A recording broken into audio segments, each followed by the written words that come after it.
Let's start with something easy. You have 40 people, they all want to do the same thing, and you just need to make them do it. Well, when I was younger, I used to think that this was easy. But now, having hung around with groups for a while, I realize it's extraordinarily difficult.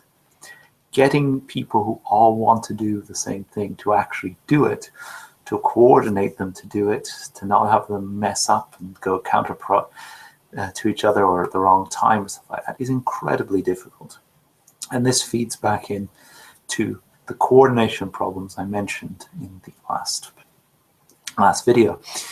Now, we're going to look at the two extreme examples, the easiest and the most difficult examples, how you can coordinate these people. First, the easiest, warfare. Here, pretty much everyone can see each other. If you run from the front line, everybody notices it. If a division doesn't charge or does charge, it's visible. There's a fog of battle, but it's still pretty clear. If you tell a general, march your troops around there, and the troops do or don't, it's immediately obvious that this has happened. Similarly, even on a larger scale for logistics, you need food and pay, and so put the food, give me the food here, get the bag and train here, give me money to march your troops, send me some of your troops. All of these are very easy to check. And hence warfare is very easy to coordinate, which is why even the most primitive of civilizations, like say the Mongols, found it very easy to do large-scale warfare very successfully without the other trappings of civilization. Later on, they kind of realized that they couldn't run an empire without the other trappings of civilization. But just the warfare, it's all easy. Everything is obvious to some extent. Everything can be checked. There's immediate feedback. There's the social bonds. Who's not pulling their weight is obvious. And you have discipline. You have imposed orders. Everything kind of works out. So easiest coordination. Now let's go for the most difficult. A secret conspiracy. There's often in books or in films demon worshippers secretly plotting to undermine so-and-so's such religions or such civilization or whatever. This is the complete opposite of realistic. The conspirators don't see each other often. They're in different places, or sometimes they even wear masks or whatever. There's no social pressure on them to conform to the needs of the conspiracy because most people they interact with don't know that they're in a conspiracy. There's no checking on them. If you have a co-conspirator in another city and they're saying, I'm doing stuff for our demon lord, well, it's very expensive and slow to check that this is the case. You're pretty much going to have to take them on their word, especially because they're supposed to be secret. So if they're saying, I'm secretly undermining the king's rule, I've done this and I've done that, and this person is starting to weaken, might be true, might not be true. And even if they're dedicated to your cause, they might be completely deluded. Even if everyone is dedicated to this cause, everyone's going to have their idea of how it's best to work, and they're going to start working at cross purposes just because that's what happens when everyone does their own thing. And again, it's very hard to coordinate. You have to have trusted messengers.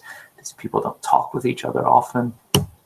So basically, the secret hidden conspiracy of demon worshippers dispersed in positions of power really doesn't work.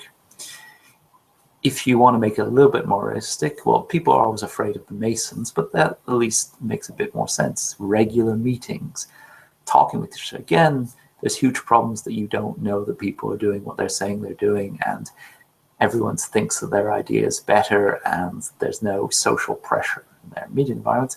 Still somewhat better, but dispersed conspiracies of demon summoners long-term really doesn't work. These conspiracies that work are where the co-conspiracies are on the same place, probably the same social group, regular meetings with each other, small and short-term, especially. Those are the most successful. Those can work.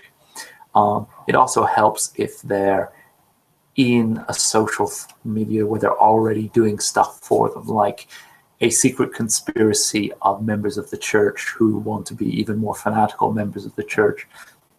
Makes perfect sense because they're going with the flow of all the values that they see every day. But yeah, the demon summoning secret evil conspiracy doesn't really work out very well, especially if you need a lot of people.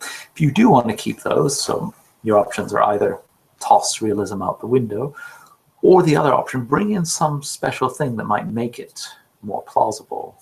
Maybe the demon lord gives them telepathy, or they have some obedience thing. Obedience is not really enough. You need sort of coordination. So if they can read each other's minds or secretly communicate, or yes, or have some other part of their soul or magic or whatever is consistent with your world to make the conspiracy work. Because otherwise, well, you're just going to end up with a bunch of people and it's going to break. Sorry, that's another bit, the conspiracy falling apart.